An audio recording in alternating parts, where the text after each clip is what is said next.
oddiy AI tool'lar yordamida, masalan, o'tgan safar ko'rganimizdek LLM modellari yordamida qanaqa qilib kod yozishni o'rgatamiz. Buning uchun men hozir bitta narxani tayyorlab olsam, papkamni sizga ko'rsatib oldimga qaranglar. Demak, menga nima kerak? Menga Telegram bot kerak. Okay. I need Telegram bot. Okay. Maqsadim nima? Maqsadim menga matematik ifodani yechimini javobini topib beradigan bo'lish kerak. Which should solve the expression. Olisizlar, xuddi o'sha narsani oldin o'zbek tilida qilib ko'ramiz, qanchalik qila oladi, qila olmaydi. Undan keyin inglizcha qilsak ham bo'ladi. Nima deysizlar bu narsaga? Zo'r. Amirga nima deysiz? Bo'larmikan shunaqa qilsa? Ha, ko'rsak bo'ladi o'zbek tiliga qanaqa respons berish. O'zbek tili qiziq bo'lsa kerak. Xo'p. Menga Telegram bot dasturi kerak. Uning vazifasi nima bo'ladi? Demak, matematik ifodaning yechimini topish. Uning vazifasi bu. Endi, demak, birinchi talablarim Telegram botga bo'lgan talablarim. Telegram bot Python bo'lsin. To'g'rimi? Pythonda qilsanglar bo'ladi, Javada qilsanglar, xohlagan tilda aytsanglar bo'ladi. Python tilida bo'lsin. Xo'p. Men uni lokal kompyuterimda ishga tushiraman. Tak. Keyingisi matematik amallar. Dastur ishlatadigan matematik amallar qo'shish, ayirish, qaytarish, bo'lish. Nima uchun buni beryapman? Qaysi amallarni berganimni, u qaysi simvollarni nima uchun ishlatishimni bunga berib qo'yishim kerak deb. Va daraja. O'sha simvollarga qarab turib bu dastur yozib berish kerak bo'lyapti menga. Ishlatiladigan sonlar. Butun sonlar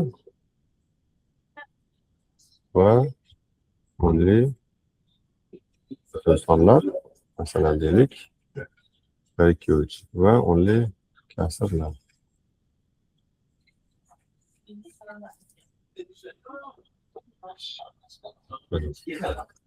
Hop, menimcha hamma narsani yozdik. Unchalik anaqa bo'lmadi.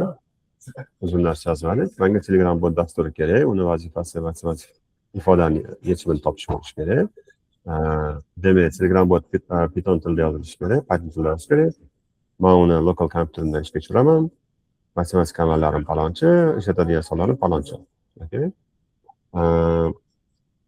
Demak, Telegram botning nomi va API token kalitini beraman. Uni mendan so'raydi, baribir o'shanga beraman deb qo'yibman. Har safar botga biror matematik ifodani yuborganimda menga javobini xabar shaklida bersin. Mana bu hozir umumiy hamma shartlarimizni qo'yib oldik. Ana endi unga yana bir narsa aytishimiz kerakki, biz ko'rmayotgan, biz o'ylayotgan, bilmayotgan nimadir bo'lishi mumkin. U bizdan so'rab olish kerak. Shu sababli odatda iloji bo'lsa qo'shib qo'yishimiz kerak. Agar biror narsani bilmasang yoki ikkilansang mendan so'ra. Ya'ni savol-javob shakliga o'tadi shunda bu narsa. Hop. Ketdik. Savollar ham chiqdi hozirchalik. Bo'lmasam boshladik. Yana bitta narsa bersa bo'ladi bu yerda. Bu menga qadam-qadam qanaqa qilib buni ishga tushirishni o'rgatgan. Ma'lum. Pythonda bo'ladigan bo'lsa, environment qanaqa yasash kerak, o'shalarni so'rash mumkin. Bu alohida bitta narsa. Lekin men ko'proq tajribada nima qilaman? Men bitta bash fayl yasaydigan qilib qo'yaman. Ya'ni bitta bash fayl yasab berganda deyman, o'shanda start, stop, restart, status degan narsalarni ichiga qo'shib bergan deyman. U menga bitta bash yozib beradi. va o'sha bashni qilayotgan buyruqlariga qarab turib, bashni ichidagi kodda уже men xohlagan narsani qilib beradi. Hop, demak, ajoyib fikr. Telegram bot orqali tezkor hisob-kitoblarni amalga oshirish juda qulay. Siz so'ragan barcha talablarga javob beradigan mahalliy kompyuteringizda ishlaydigan Python dasturini tayyorlaymiz. Bu botni yaratish uchun bizga mashhur va o'rganishga oson bo'lgan PyTelegram bot API kutubxonasi kerak bo'ladi. Mana bu hozir avtomat ravishda PyTelegram botni tanladi. Buni biz aytmagandik, chunki biza tanlab bermagandik. Telegramni har xil agentlari bor. Agius bo'lsin, yana bir nechtasi bor. O'shandan xohlagan qaysidir bittasini kerak bo'ladigan bo'lsa, siz o'zingizlar biladiganingizni o'shani aytsanglar bo'ladi. Hop, kompyuteringiz terminalda yoki command line oching va bu narsani yozinglar. Pip install Telegram bot API. PIP ni vazifasi nima? Bu kutubxonani biror bitta Python kutubxonasini lokal kompyuterga o'rnatadigan narsa. Ya'ni o'sha environment ichiga o'rnatadigan narsa. O'shanga bu narsani yozdim. Ikkinchi ham Pythondagi yangi fayl oching, masalan, mass.pybot va quyidagi kodni ichiga tushiring deyapti. Mana bu tayyor kod tashlagan. Mana. Salom, men matematik kodman, menga biror ifodani yozsa qilaraman. Masalan, balobat qanday shaklda yozish mumkin deyapti. Va biz unga yozgan paytimizda u tekshiradi. Biz yozganimizda ichida faqat shu simvollardan iborat bo'lgan ifoda borligi yo'qligini va uni evaluate degan funksiya bor. Pythonda demak uni hisobga tushiradigan evaluate bilan birga amalga oshirib beryapti. Va bizga tushuntirib beryapti endi nima narsalarni hisobga oldi bu botimizni yasash paytida. Birinchisi regex orqali xavfsizlikni tekshirish, ya'ni ifoda bo'lmagan narsani yorib qo'ysa nima bo'ladi degani. Ya'ni regex yordamida botga yuborilgan xabarni xavfli kodlar yo'qligiga ishonch hosil qilishim kerak deyapti. Ya'ni tekshirib ko'radi bu narsani. Endi daraja, Python tilida daraja unaqa yulduzcha, ikkita yulduzcha qilinadi. Shuning uchun deyapti, dastur ichida deyapti, mana tepaga chiziqchali unaqani darajani simvol belgishani o'rniga ikkita yulduzcha qo'ydim deyapti. Bu mana bu joyda mana ifodani replace qilgan. Ko'rasizlar, men nima dedim boya tepada so'rov berayotgan paytimda ko'p daraja deb turib qolishda mana simvolni bergandi. U tushundiki, shu daraja degani buni ishlataman. Mana shuni tushunaman. Men ikkita yulduzchani tushunmayman-da. Mana o'shanga bu uni ham almashtiradigan qildi, chunki Pythonda bu ishlaydi. Xatoliklarni ushlash. Agar ifodani nolga bo'lishga urinsa yoki ifodalarni chala qiladigan bo'lsa, masalan, bunaqa chala katta bo'ladigan bo'lsa, try exception ichiga yozib qo'yishim kerak edi. Chunki mana bu yerda u evaluate qilayotgan paytida xato ketib qoladigan bo'lsa, bu narsa kod xato ishlab qolmasligi uchun, ya'ni kod buzilib qoldi, bu bizga javob kelmadi bo'lmasligi uchun, demak, try bilan exception ichiga olib qo'ygan va exceptionda xato turiga qarab turib javob beryapti. Masalan, 0 ga bo'lish bo'ladigan bo'lsa, 0 ga bo'lish sodir bo'ldi deydi. Agar sintaksning o'zida xato bo'ladigan bo'lsa, matematik ifoda xato deydi. Agar umuman qanaqadir boshqa xato bo'ldi, imperativ turib qoldi, yana bir narsalar bo'lgan bo'lsa, token ketib qoldi va hokazo, aynan o'sha paytda noma'lum xatolik yuz berdi deb beradi. Xo'p, mana shu. Keling endi bu narsani ishga tushirib ko'ramiz. Demak, hozircha men nima qilaman? Mass.pybot degan mana bu narsani o'zimda yasayman. Buning uchun men sizga boshqa narsani share qilaman. Marhamat. Bitta anaqa olgan edim. Adres olgan edim. Ups. Qo'ldan. Va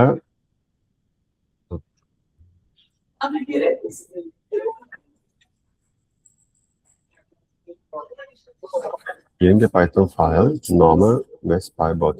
Mana. Hop. Bu boshqa joyga yasab qo'yapti.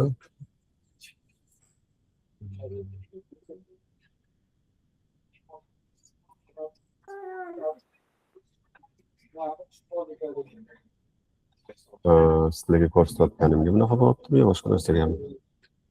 Bir daqiqa. Ayo, to'g'ri yasagan ekan. To'g'ri yasagan ekan. Hozir boshqa ochib olay. Loyihani. Open.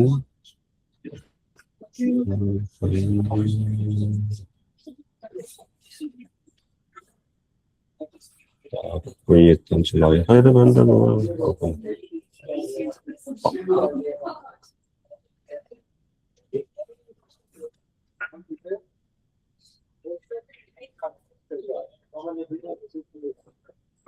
Nimadir xato ketdi menda hozir. Tushunmayapman nima.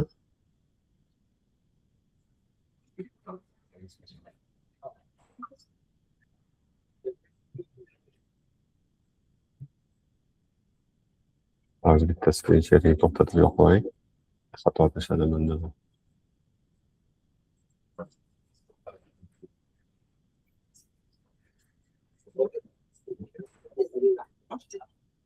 Ha, Python anaqasi environment yasalmaganligi sababli menda hozir bu xato berayotgan ekan.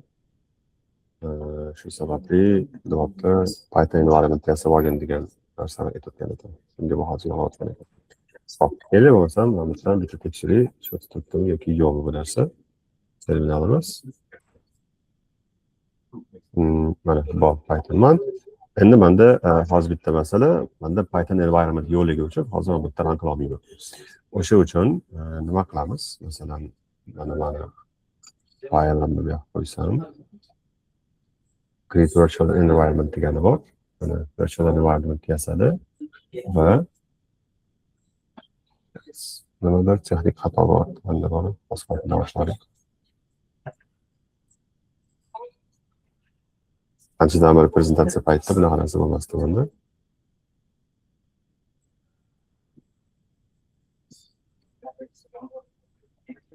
Bunday chiqqani yaxshi ekan.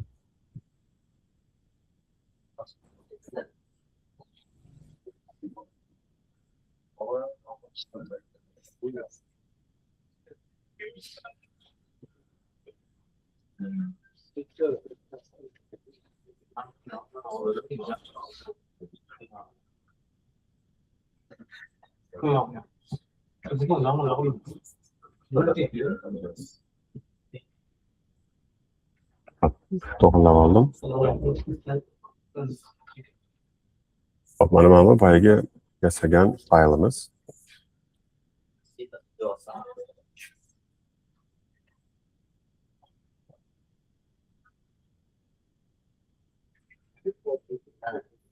Nimadir xato bo'lyapti bari.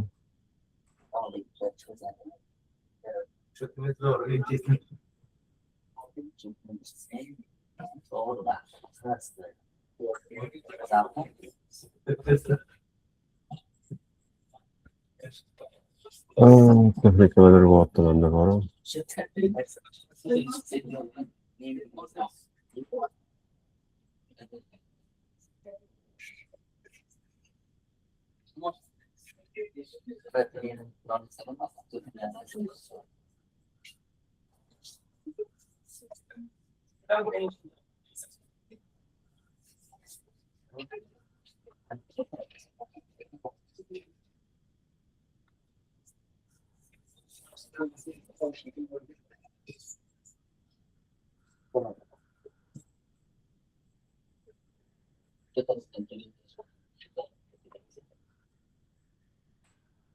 Boshqa chalmoqda uchun.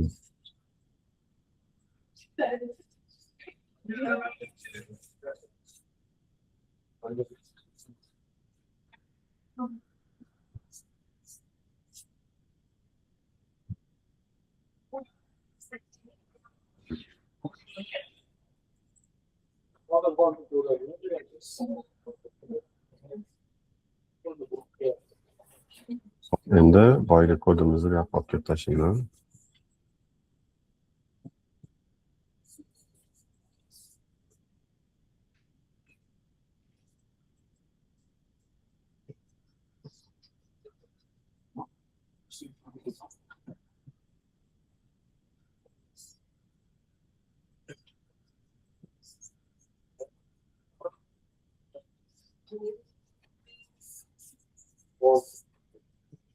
Mana kodimizni tashladim.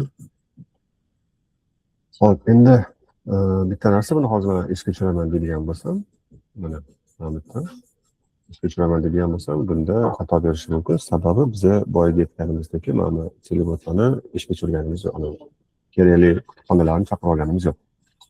Run berib ko'raman shunday ham bo'lsa, mana albatta xato tashlaydi. Xato tashladi va endi nima qilamiz? boyagi bizani AI'imizga endi boshqa narsa so'raymiz. Hop, bu buni shuncha narsa qilib beradi. Ana endi bizga quyidagicha narsa kerak. Xohlagan loyihani qilgan paytda Pythonda bizda nima kerak bo'ladi? Bu xonalarni yuklab oladigan fayli bor, o'shani yasab berish kerak va Pythonni ishga tushirib berishi uchun bizga rancher degan bitta bash fayl yasab bergani yaxshi va uchinchisi bitta readme yasab bergani yaxshi. Keyin shu uchta faylni ham beraylik, aytaylik deb o'tga tayyorlab olaylik. Menga bu kodni ishga tushirish uchun qilib bersanlar. Boshqa ekranni share qilsanchi. Okey, yaxshi emas. Endichi? To'g'ri bo'ldi. Okey, rahmat. Hop, demak, qaranglar, bizda 3 ta fayl kerak hozir bizga. Menga kodni ishga tushirish uchun quyidagi fayllarni yasab beramiz. Birinchisi kerakli kutubxonalar ro'yxati. Qaysi faylda turardi kutubxonalar bilasizlar, to'g'rimi? Requirements text fayli ichida turadi-ku o'sha narsa. Endi kutubxonalar nima qaysi faylligiga aytmayman. Ikkinchisi ishga tushirish bash fayli nomi masalan rancher bo'lsin. Bu yerda bitta narsaga e'tibor bunaqa qiziqcha bilan sizlar agar biror narsani beradigan bo'lsanglar, bu narsani bu o'zgaruvchi sifatida yoki deylik qanaqadir qiymat sifatida oladi. Buyruq sifatida emas. Masalan, sizlarda bo'lishi mumkin ertaga qaysidir buyruq berayotganinglarda ishlatiladigan qaysidir ma'noli narsani buyruq sifatida ham qabul qilish mumkin bo'lgan, qiymat sifatida ham qabul qilish mumkin bo'lgan narsa bo'lib qolgan paytda mana shunaqa ikkitali qo'shni nom bilan berasizlar. Bu narsani albatta sizlar o'tgan safar sizlarga bergan darsimni ichida ko'rgan bo'lishingiz kerak. OpenAI darsning ichida bu narsa bor. Hop, demak, ishga tushirish uchun bu bash faylini yasa, bu fayl yordamida start, stop, status va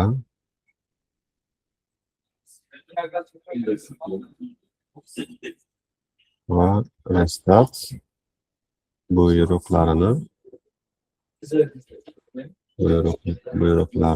ishlata olishim kerak. Okay? Ya'ni men aytolmayki, bunga men senga beraman mana shu fayl yasa, rancherni va shu orqali start, stop, status hisoblarni qilishim kerak. Va stop. Shift bilan bosishdim, deb qoldi. Va uchinchisi bizga nima kerak edi?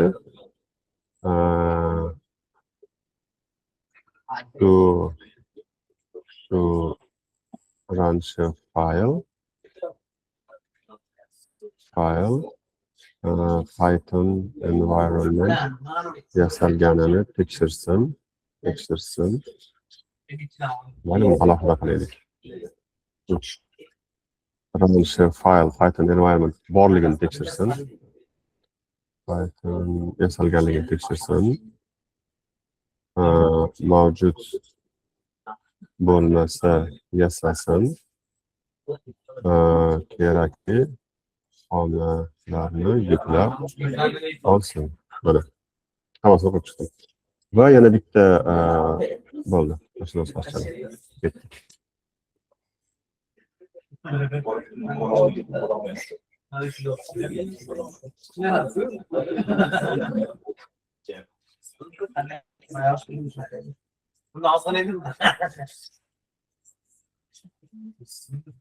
Hop, juda shu loyihani tartibli saqlash robotni orqa fonda backgroundda qulay boshqarish uchun bu eng qulay yo'l.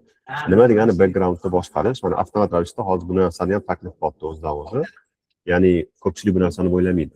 Bu deganiki, biz kodimizni yozib bo'lganimizdan keyin serverga qo'yib turib ishga tushirib qo'yishimiz kerak. Lokalniy kompyuterda biz run tugmasini bosib o'ynatib ishlab bo'lganimizdan keyin serverga olayotgan paytimizda bizda qiyinchilik tug'iladi. Qanaqa yoqib hozir serverdan chiqib ketsam uzilib qolyapti deganga o'xshagan narsalar paydo bo'ladi. Shu sababli bizga bu kodni doim ishga tushib turishi uchun backgroundda, ya'ni orqa fonda ishga tushib turadigan qanaqadir skript kerak bo'ladi. Ayni o'sha skriptni men senga qilib bera qolay, birato'la degan g'oyani beryapti. To есть endi bizning ranchimiz orqali biz nimani qila olamiz? O'zimizni Python kodimizni ishga tushirib o'chirishlarni qila olamiz va shu bilan birga uni yoqib qo'yib, serverdan SSHdan chiqib ketgan paytimizda ham ishlab turishini ta'minlay olamiz. Ana o'shani qilib beraman. Demak, men so'ragan fayllardan requirements text bu Python'ni o'zini standart fayllardan biri va buni ichiga turli kutubxonalar saqlab qo'yiladi, nomlari saqlab qo'yiladi va u har safar biza buni update'ini chaqirgan paytimizda bu mashinlarni ichidagi barcha kutubxonalarni update qiladi. Boshqa bizda faqat bittagina kutubxona bor ekan, o'shaga boshqa narsa yozgani yo'q. Keyingisi run degan bitta buyruq qilaylik dedim, o'shanga run dedim. Bu nima isbotdir? Bu baskriptni botingizni boshqarish uchun xizmat qiladi, ya'ni to'liq bizani botni boshqarish uchun xizmat qiladi. Bu avtomatik ravishda virtual muhit yasaydi. Ya'ni virtual environment degan narsa bor edi. VM o'shani o'zi avtomatik yasaydi. Yo'q bo'lsa yaratadi. Va requirements textdagi kutubxonalarni o'rnatadi. To есть mana bizning kodimiz ishga tushib olishi uchun kerak bo'ladigan hamma narsani tayyorlab oladi. Biz o'zi tayyorlab beradi. Shuningdek, bot orqali fonda ishlashi uchun jarayonni ID'si PID degan narsa bor. O'shani bot PID fayliga saqlaydi. Bu lokal o'sha ishga tushirayotgan faylingizda u qaysi servis bilan ishga tushganini saqlab qo'yish kerak bo'ladi. Keyinchalik siz uni yana bir marta run bersangiz, ikkinchi nusxasi run bo'lib qolmasligi uchun shu PID'ni tekshiradi. Qani ishlab turibdimi, yo'qmi? Ishlab turgan bo'lsa, "Aka, bu ishlab turibdi" deb sizga javob qaytara olish uchun buni fayl asaladi. Ana o'shani tayyorlab beraman. Demak, loyiha papkasiga rancher degan faylni yasaganda dotni quyidagini tashlab qo'ygan bo'lamiz. Xo'p, demak shu ish qilamiz.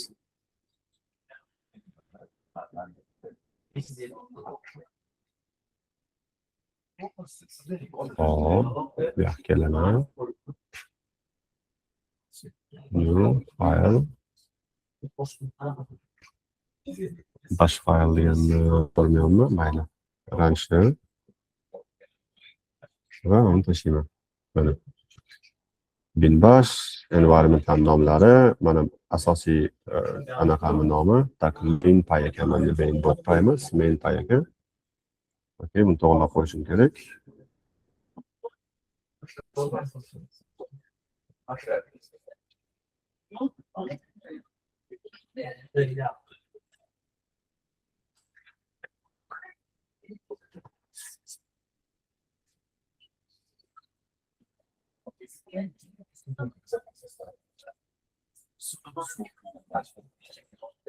Men endi tushundim menda nima uchun bunaqa muammo bo'layotganini. Menda bu papkani ishlatishga JetBrains ruxsati bo'lmagan ekan, o'shanga bo'lgan ekan.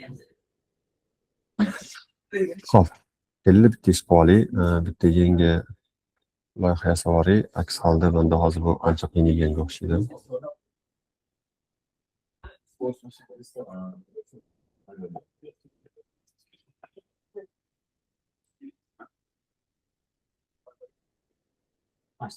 Va boyaga ikkita faylimga ko'chirib olaman. Mana kompyuterim sistemani sezib turib, uzr aka mumkin emas deb yig'layotgan ekan baytamir, chunki men yasagan boyaga fayllarim anaqa deydi, Windowsda edi. Dokument papka deydi Windowsda. Xo'p, demak, mana menda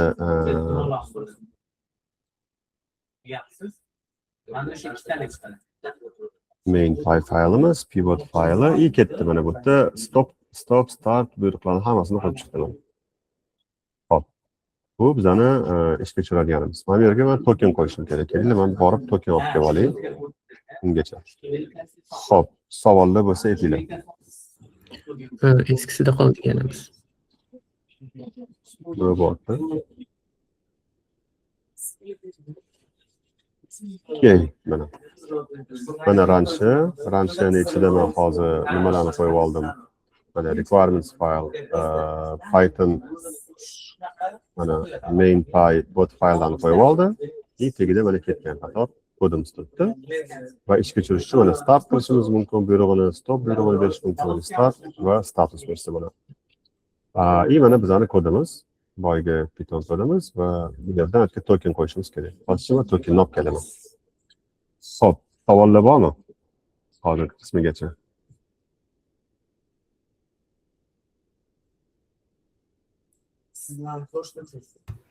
Yo'q. Yaxshiyam. Shu bugun hammamiz jim o'tiramiz, tinchlikmi? Ha?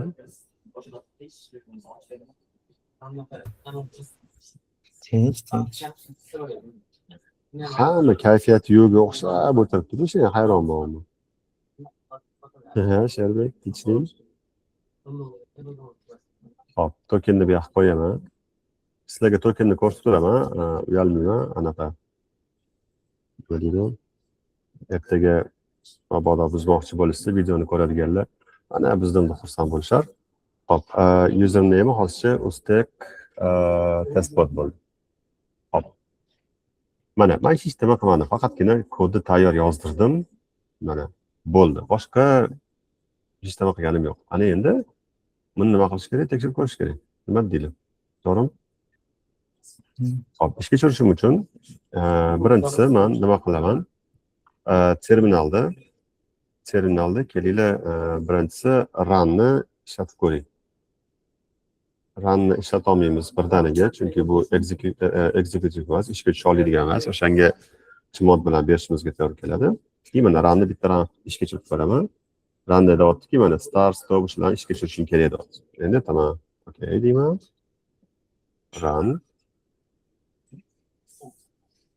status tekshirib ko'ring. Bot ishlamay ishlayotgani yo'q. Hop. Endi run start deyman. VNV topilmadi dedi. Hozir VNV ni yasaydi. Botga ishga tushirdi va aytayotdiki, bot logga hammasini tashlashni boshladim deyapti. PID'si mana bu. Etishi bo'yicha bot ishga tushdi. Hop, kelinglar endi botga ishga tushirib ko'ramiz. Mana hamma ma'lumotlarni bilib qolmasligiga harakat qilaman. Telegramni share qilsam, yana mana akkauntimni chiqarib olmaysam. Hakerlarimiz yo'q bunaqa. Hop, mana Uztek testbot start qildi. Ishlama yo'q, to'g'rimi? 2 qo'shuv 2 deyman. Savol ketyapti, javob kelmayapti. Tak. Sanadi. Birinchi urinishimiz muvaffaqiyatli bo'lmadi. Okay, qaytamiz. O'zimiz Telegramimizga. Hop, status. Bot ishlamayapti, lekin anaqa bor deyapti. Hop, stop. Bot ishlamayapti. Demak, botimiz buzilib qolibdi. Endi botni kelinglar, aniqda qoldi ishga tushirib ko'ramiz. Stop. Buning uchun mana faylimizni run deyman. Run qilayotgan paytda kelib debugda run qilaylik. Xato-xatolar bo'lsa bizga ko'rinishi osonroq bo'lishi uchun. Birinchisi tashladi. Aka, o'zim bunaqa narsani bilmayman dedi. Hozir bir daqiqa.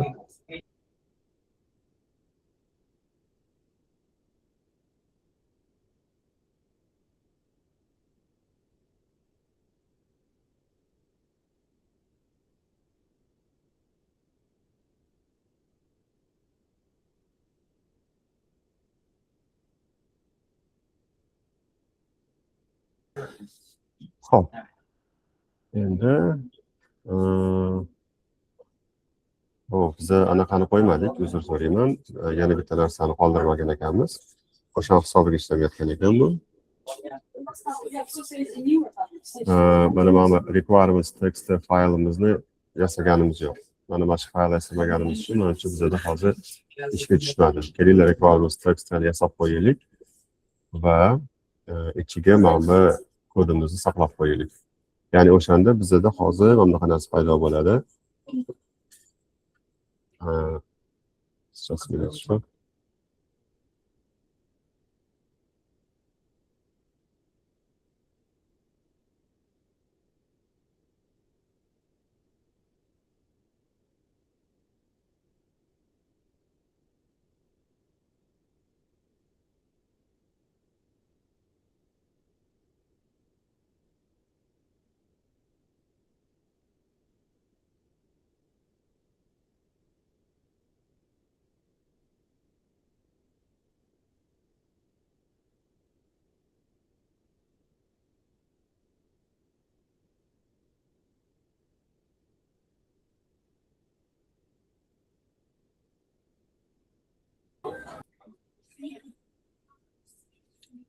bugun qanaqadir kunimiz qiziq o'tyapti borim. O'zim ham hayronman. Xo'p, bizada mana bu requirements degan faylimiz yo'q edi. O'shani hozir qo'shib qo'ydim. Va odatda mana requirementsni u package install qilinmagan bu environmentda. O'shanga ham hozir ishlamagan bo'lish kerak. Xo'p, kelinglar endi requirements borligi uchun endi boshqatdan boyagi bizani botimiz ishga tushirganimizni ishga tushirib qo'yaman. Start. Kutubxonalarni tekshiryapti, o'rnatyapti mana. Qancha vaqt ketadi bilmadim. O'rnatdi. Bot ishga tushirildi deyapti. Hop, endi botni tekshirib ko'ramiz.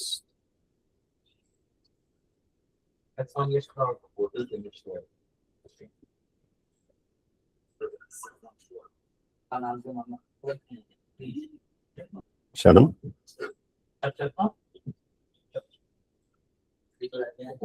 Hop, yana qiyinroq narsa aytib ko'raylik.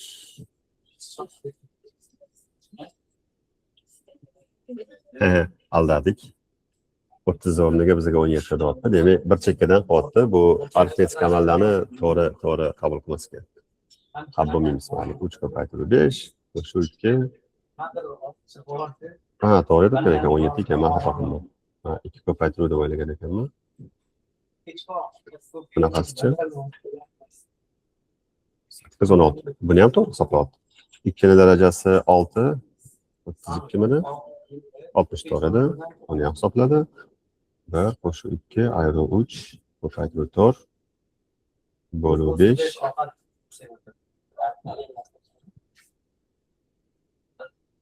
Ishladim botimiz.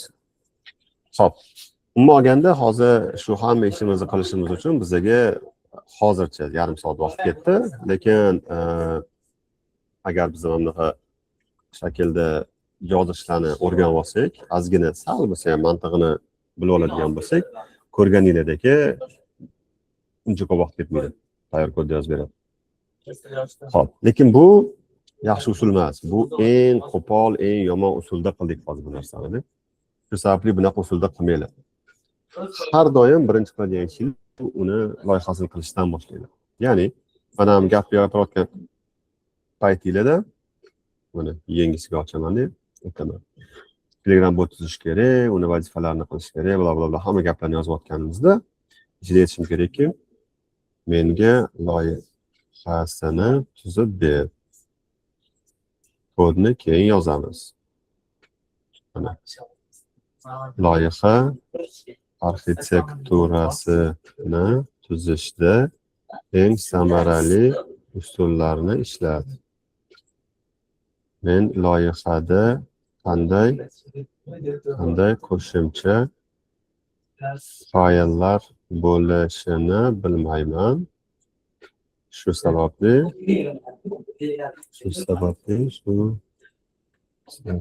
menga ularni ko'rsat, o'rgat. Masalan deylik. Shunga o'xshagan shaklda agar beradigan bo'lsanglar, u oldin sizlarga birinchi bo'lib prompt yozib beradi. Alohida endi faylda bu loyihani yasab beradigan prompt tuzib ber. Ya'ni sizlar arxitekturani so'rayapsizlar. Nima qilmoqchiligini aytib olib, arxitekturani so'rayapsizlar va unga aytyapsizki, menga prompt yozib bergan. Shu mana shu promptni olib turib boshqasiga aytsam, boshqa AI bo'lsin, boshqa bir narsalar bo'lsin, o'sha uni yasab beradigan bo'lsin deb turib o'ziga yozdirsanglar bo'ladi. Ko'rasizmi? Ana endi u sizlarga qalay nima ish qilish boshlaydi, u sizlarga loyihani tuzib berishni boshlaydi. Ya'ni nimalar bo'lishi kerak ichida, qanaqa fayllar bo'lishi kerakligini. Masalan, hozir bizani case'imizda nima bor edi? Faqat requirements bor edi, bitta py faylimiz bor edi, bo'ldi. Bu aytayotdiki, o'rtada environment fayling bo'lishi kerak edi, git ignoring bo'lishi kerak, hamma fayllar ketib qolmasligi uchun. Bilasizlar, odamlar open qilayotgan paytda hamma lashushlari kompyuterligi parollarini git ignoring qo'ymagan uchun chiqib ketib qolganlar ko'p bo'ldi. Konfiglarni dedi, alohida qo'ygin dedi. Biz nima qildik? Boyagi mainni ichiga tushib qo'ydik. To'g'rimi? Mana, mantig'ini bo'lgin dedi. Masalan, hisob kitoblarni qiladigan alohida kalkulyator degan bitta klass qilgan deyapti. orada Telegram bilan gaplashadiganlik bo'limini alohida middleware qilganlar. Ya'ni ikkitasida alohida middleware qo'yib beryapti-da. Hammasini spagetti kod qilmagin, tujga tashlamagin degan narsani qilib berdi. To'g'ri, bu bitta narsa yo'q, ranshayimiz yo'q, readme'imiz yo'q. Harkasini tushuntirib beryapti. Nima uchun kerak?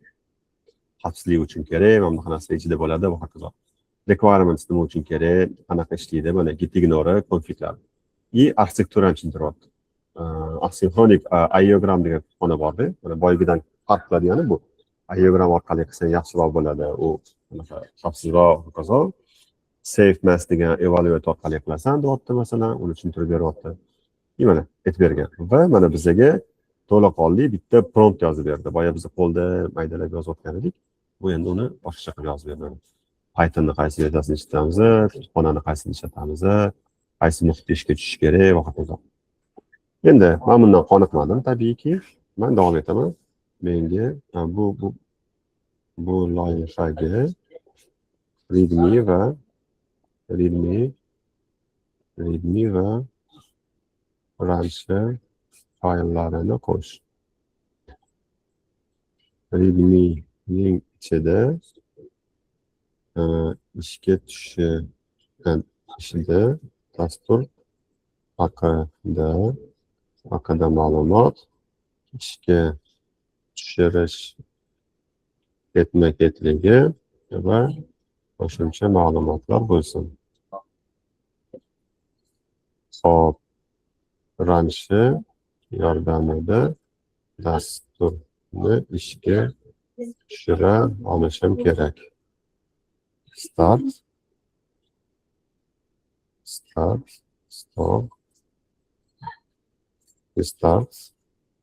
va status buyruqlari bo'lsin. Bularni hisobga olib, arxitektura endi fayllarni qayta ishlab chiq. Ana endi men nima dedim? Buni kamchiligi menga yetmayotgan narsalarni fikrladim, o'yladim, endi o'shalarni qo'shib bergan dedim. Endi shu narsani hozir qo'shib beryapman. Chetga chiqimda savol bor. Ya'ni hozir bot ishlab turibdi, lekin biz sal boshqaroq qilmoqchimiz. Nima qanaqa savol bor shu qismigacha? Savandar?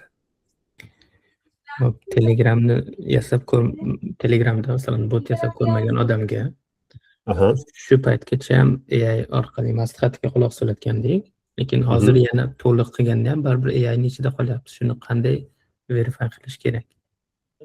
Nimani ichida qolyapti hozir bu? AIning o'zidan boya maslahat so'rayotgandik, hozir ham AIning o'zidan so'rayapmiz. To'g'ri. Qanchalik ishonchli bo'ladi yangi bilmagan odam uchun? Qarang. 80% deylik. Nima uchun? Chunki hozirgi AIlar coding tarafiga uzog'i bilan 80% ishlay olyapti-da. Agar ertaga cloud Mesos chiqsa, u 90 dan oshishi mumkin, lekin qolgani 70-80 orasida. O'shanga biz ishonchimiz, demak 70 dan past bo'ladigan bo'lsa, demak 50-50 ekan-da. Ya'ni yarmidan ko'p narsasiga ishonishimiz kerak, qolganiga baribir o'zimiz e'tibor berishimiz kerak degani bo'ladi.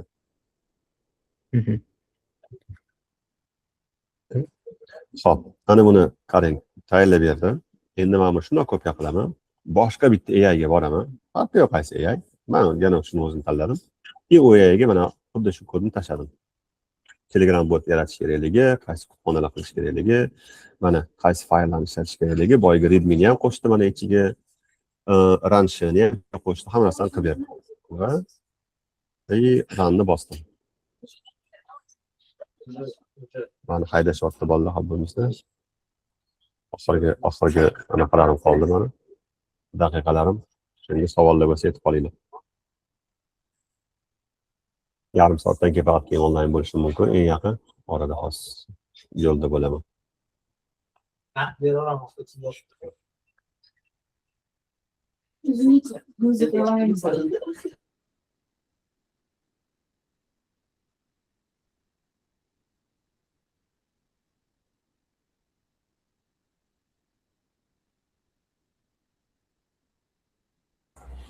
Tak, mana bizga bittalab qilib beryapti endi. Mana env file qanaqa bo'lish kerakligi, ichida nima bo'lish kerakligi, requirements ichida nimalar bo'lish kerakligi mana.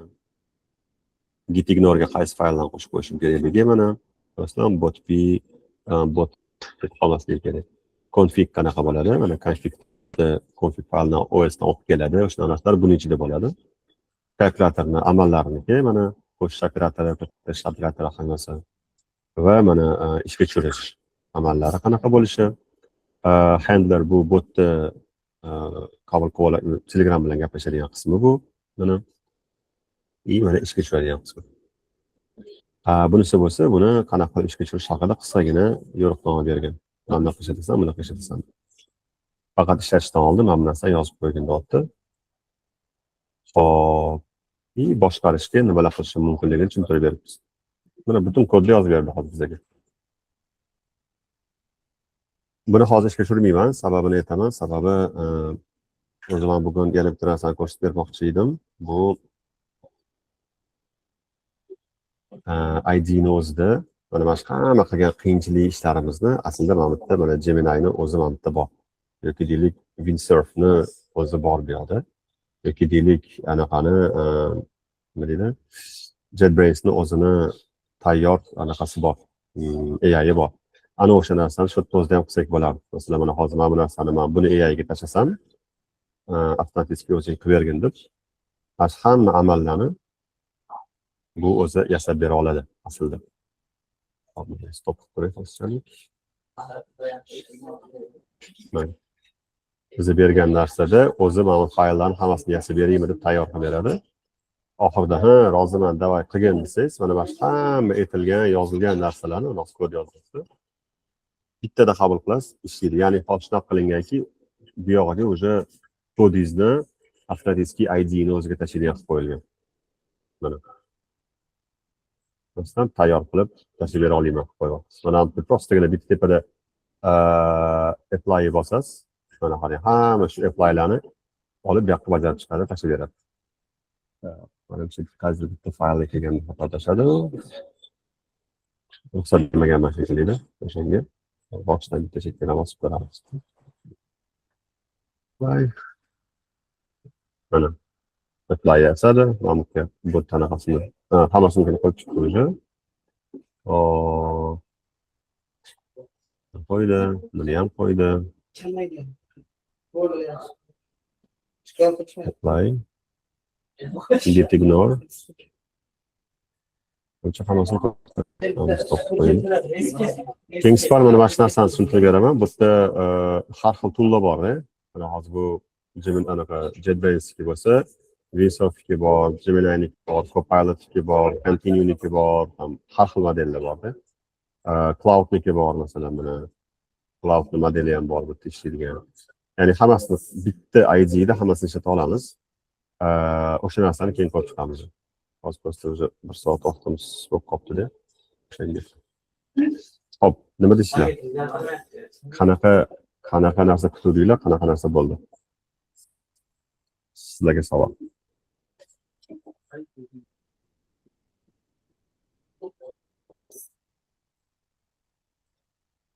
Qodir javob berishdan bir narsa bormi savollar? Menda savol bor desaydi aka. Assalomu alaykum. Alaykum. Masalan, biz hozir siz dastur qurishda arxitekturasini bilasiz, nimalar bo'lishini. Boshida so'raganingizda umumiy hammasini main Python fayl ichiga beraverdi. Keyin siz arxitekturani hammasini so'rab, readme, gitignore hamma fayllar qo'shib berishni so'radingiz. Masalan, boshqa masalan men machine learning bo'yicha o'rganyapman. Unda mana shunaqa uni arxitekturasi boshqacharoq bo'ladi-da, lekin men uni yuqori darajada bilmayman. Uni qanaqa bilsam bo'ladi?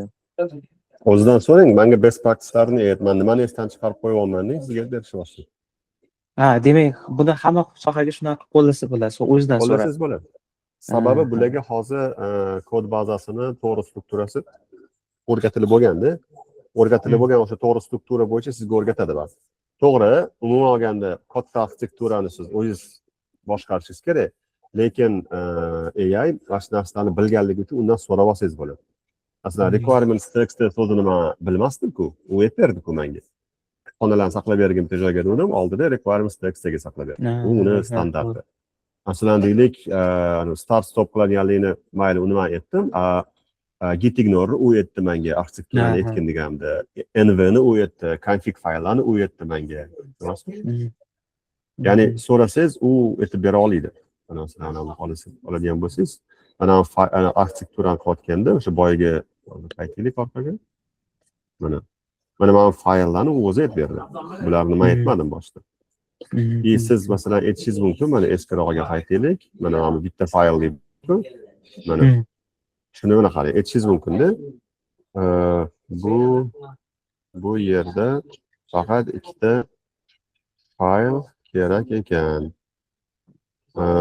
Masalan deylik, eng yaxshi arxitektura bo'yicha nechta fayl bo'lishi kerak? Qaysi fayllarda nimalar turishi kerak? Menga o'rgat. Bo'ldi. Keyin o'zi sizga tushuntirib beradi. O'rtoq, nima qilsang yaxshi, buni qilsang yaxshi deb o'zi sizga gapirish boshlaydi. Bu hozir mana qarang qaysi versiyamiz. Boyiga bitta prompt berib, anaqani yasab oldik. Mana to'g'ridan to'g'ri install qiladigan requirement yo'q hali. Nasbot py degan bittagina faylimiz bor mana katta. Undan keyin mana biza so'rab olganimiz ransheni so'rab olganmiz, requirement so'rab olganmiz. Bitta 3 ta fayl ekan. Endi mana qarang, bunga buyruq berdik. O'rgatdik, mana qarang nima deyapti. Env bo'lish kerak, ignore, requirements, run, config, mes alohida, handler alohida, bu alohida bo'lishi kerak. Tushuntirib beryapmiz. Tushundim. O'shanga o'zi bilan gaplashsangiz bo'ladi.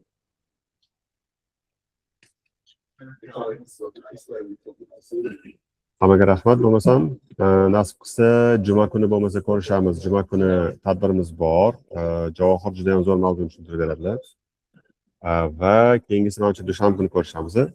Rejamiz bo'yicha uni hozir planlashtirib sizlarga aytaman. O'shanda ID ni o'zida qanaqa qilib bundan ham tezroq kod yozishni ko'rsatib beraman. Hozir ko'rganingizdek bizga 15-20 minut vaqt ketdi bitta kodni yozishga. Ya'ni oddiy copy paste qilishga. Ana o'shani ham yo'qotadigan narsani o'rgatib beraman. Keyingi safar bo'lmasam, o'sha Windsoft va Cloud kodlarni qanaqa qilib ID ishlashni o'rganamiz. Hop. Hamma kelganlarga rahmat. Xursand bo'ldim hammanglarni.